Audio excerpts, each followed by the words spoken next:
Halo semuanya. Di video saya kali ini, saya akan membahas mengenai proses pembelian saham di aplikasi Motion Trade dan alasan mengapa saham yang saya beli naik atau turun. Nah, video ini saya buat untuk memenuhi persyaratan ujian akhir semester pada mata kuliah Manajemen Investasi dan Pasar Modal. Nah, sebelum lanjut ke video berikutnya, ada baiknya saya perkenalkan diri saya terlebih dahulu. Perkenalkan, saya Windasari Putri Huta Barat dengan NIM 721314213 dari kelas A 2021 dengan mata kuliah Manajemen Investasi dan Pasar Modal yang diampu oleh dosen Bapak Roja Tohiri SE MSI.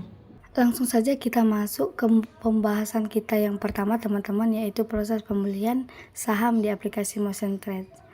Nah, beginilah teman-teman tampilan dari aplikasi Motion Trades, yang dimana di aplikasi Motion Trades ini ada tombol login, open account, MNC research, stock, funds, dan yang terakhir ada bonds. Jadi teman-teman, berhubung saya sudah memiliki akun, saya tinggal klik tombol login. Jadi di tombol login ini teman-teman, yang harus kita isi itu user ID dan password kita.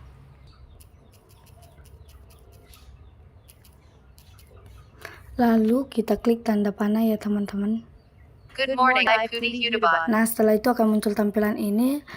Kita nextkan saja, lalu kita klik tombol close. Nah, beginilah teman-teman tampilan menu dari aplikasi Motion Trades. Di tampilan ini yang harus kita klik itu teman-teman bagian all menunya. Setelah itu kita pilih di bagian account itu bagian portofolio teman-teman. Nah, maka akan muncul seperti ini teman-teman.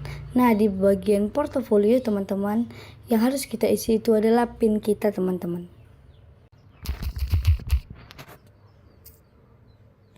Nah, maka akan muncul tampilan seperti ini teman-teman. Berhubung kita akan membeli saham, maka menu yang akan kita pilih teman-teman itu buy order yang terletak di samping watchlist dan di samping GTC order.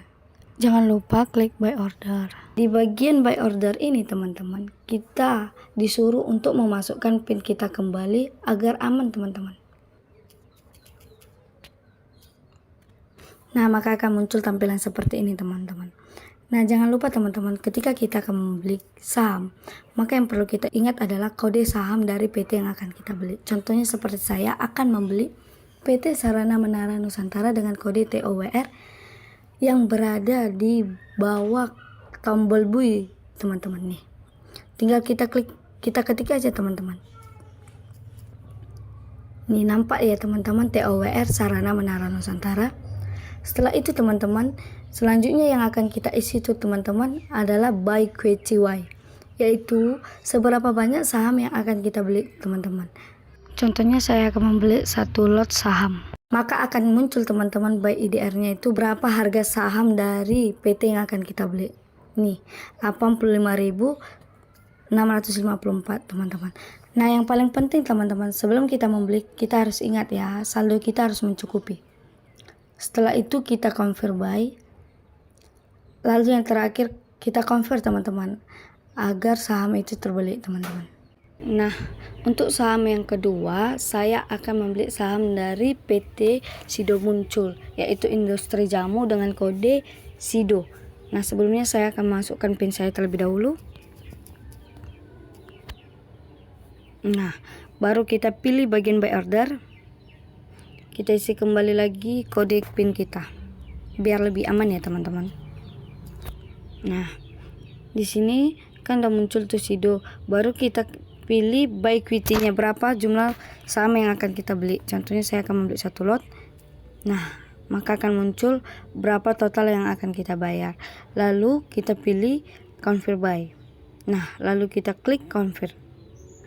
Pada aplikasi Motion Trade kelihatan ya bahwa ada 2 saham yang saya beli. Yang pertama saham yang saya beli itu ada saham dari PT Sarana Menara Nusantara atau disingkat dengan kode TOWR. Dan yang kedua ada saham dari PT Sido Muncul Tbk yang disingkat dengan kode Sido.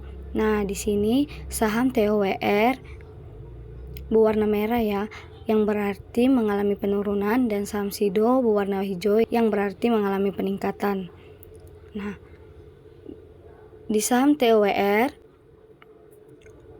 ambles 7,05% ke Rp725 per saham. Nah, kinerja saham TOWR ini memang tengah tertekan. Dalam sepekan, saham TOWR minus 9,83% dan dalam sebulan anjlok 15,20%. Sejak awal tahun, saham TOWR merosot tajam 36,77%. Nah, alasan mengapa saham TOWR turun antara lain, yang pertama, persaingan yang meningkat, yaitu minimnya faktor penopang pertumbuhan kimia unsur bisnis menara telekomunikasi perseroan setelah PT Indosat Ooredoo Tbk merasionalisasi jaringan menyusul merger dengan Hutchison 3, apalagi Indosat menjadi penyumbang terbesar terhadap penyewaan menara telekomunikasi TOWR. Terdapatnya persaingan yang meningkat di industri baik dari perusahaan sejenis maupun teknologi baru yang mengganggu. Hal ini dapat mengurangi ekspektasi pertumbuhan perusahaan dan menekan harga saham sehingga dapat menyebabkan penurunan harga saham. Yang kedua, kinerja perusahaan yang buruk, yaitu sarana menara menghadapi minimnya faktor penopang pertumbuhan kinerja keuangan tahun ini. Pertumbuhan laba bersih perseorangan diprediksi hanya 5% per tahun ini dibandingkan perkiraan tahun semalam, tahun 2023 dengan penurunan 5%, laba bersih TOWR turun menjadi 2,42 triliun. Laba bersih ini merosot 5,2% dibandingkan periode yang sama tahun lalu sebesar 2,55 triliun.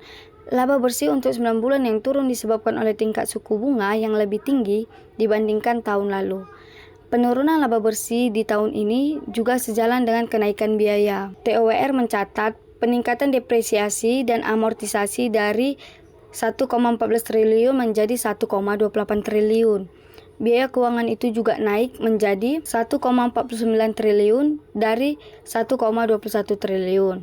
Dari jumlah ini, beban bunga bank menyumbang kenaikan yakni menjadi 1,52 triliun dari 907,13 miliar. Begitupun beban obligasi naik menjadi 206,17 miliar dari 143,85 miliar.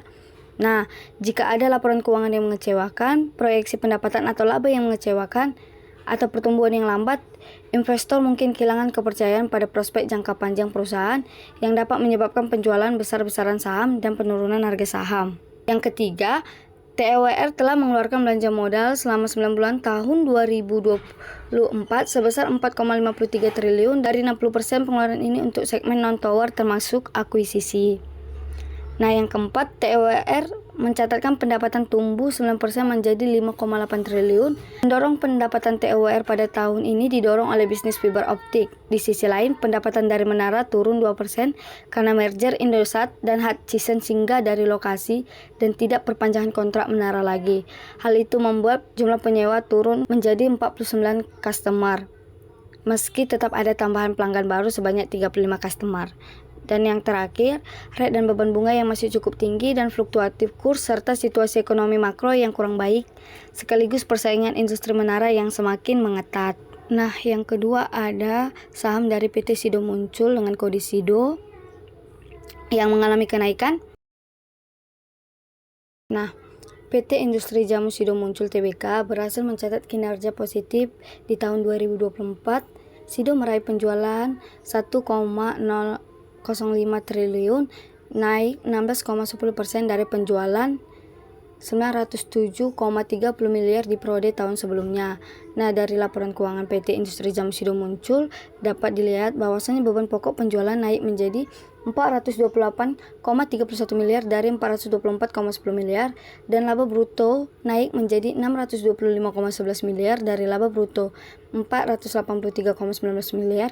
Sementara itu, laba sebelum pajak diraih 502,53 miliar naik dari laba sebelum beban pajak sebesar 380,22 miliar. Adapun laba periode berjalan yang dapat diatribusikan ke pemilik entitas induk diraih sebesar 390,49 miliar, naik 20,04% dari laba periode berjalan yang dapat diatribusikan ke pemilik entitas induk sebesar 300,27 miliar dari tahun sebelumnya. Nah, total liabilitas turun menjadi 460,72 miliar dari total liabilitas 504,76 miliar dari tahun sebelumnya. Total aset mencapai 4,25 triliun, naik menjadi 3,89 triliun dari tahun sebelumnya. Nah, saham SIDO ini mengalami kenaikan 0,6% menjadi Rp725 per saham. Alasan mengapa saham SIDO naik yang pertama adalah peningkatan penjualan SIDO muncul secara kuartal tersebut seiring permintaan dari domestik yang lebih baik dan ekspor, terutama permintaan pada segmen jamu herbal. Alasan mengapa saham SIDO naik yang pertama, peningkatan penjualan SIDO muncul secara kuartal tersebut seiring permintaan dari domestik yang lebih baik dan ekspor, terutama permintaan pada segmen jamu herbal dan suplemen akibat adanya musim hujan. Alhasil, sepanjang 2024 mampu mempertahankan pangsa pasar untuk produk tolak angin sebesar 72%, meningkat 1,1%. Yang kedua, fundamental perusahaan. Nah, saham perusahaan dengan fundamental yang baik akan menyebabkan harga saham cenderung naik. Perusahaan SIDO mulai mengalami peningkatan laba dan pendapatan dan biasanya bisa dihargai tinggi oleh pasar. Laba usaha SIDO muncul melonjak 194% menjadi 455 miliar pada tahun 2024 di tengah gencarnya marketing campaign yang dilakukan perseroan dengan beban iklan dan promosi meningkat 33%. Sepanjang 2024, SIDO muncul membukukan laba usaha sebesar 1,2 triliun atau turun 15% dengan over per sale sekitar 22%. Nah, yang ketiga, karena inovasi yang dilakukan oleh SIDO melalui pengembangan dan diversifikasi produk baru untuk menjaring pasar yang lebih luas di pasar domestik maupun ekspor, SIDO mampu meningkatkan efektivitas program promosi dan pemasarannya guna mempertahankan pangsa pasar dan meningkatkan penjualan SIDO. SIDO juga mampu memperluas implementasi aplikasi MySIDO muncul dan meningkatkan penetrasi pasar melalui pendekatan omnichannel serta mengolah risiko bisnis khususnya di negara Nigeria. Yang keempat, kinerja bisnis SIDO yang sudah terbilang mapan karena peningkatan pendapatan diikuti dengan perubahan nilai beban yang tidak terlalu besar sehingga laba masih bisa ditingkatkan. Hal ini merupakan sesuatu yang positif mengingat banyak perusahaan yang saat ini kesulitan mengontrol beban akibat inflasi. Nah, yang terakhir, meningkatnya pertumbuhan ekonomi yang mencapai 5,02%. Dengan demikian, secara kumulatif pertumbuhan ekonomi domestik tahun 2024 mencapai 3,69% dan pertumbuhan ekonomi di tahun 2024 diproyeksikan meningkat 5,17%. Hal tersebut menjadi sentimen positif di mana pertumbuhan ekonomi menjadi tanda meningkatnya daya beli masyarakat. Sekian pembahasan kali ini, saya ucapkan terima kasih.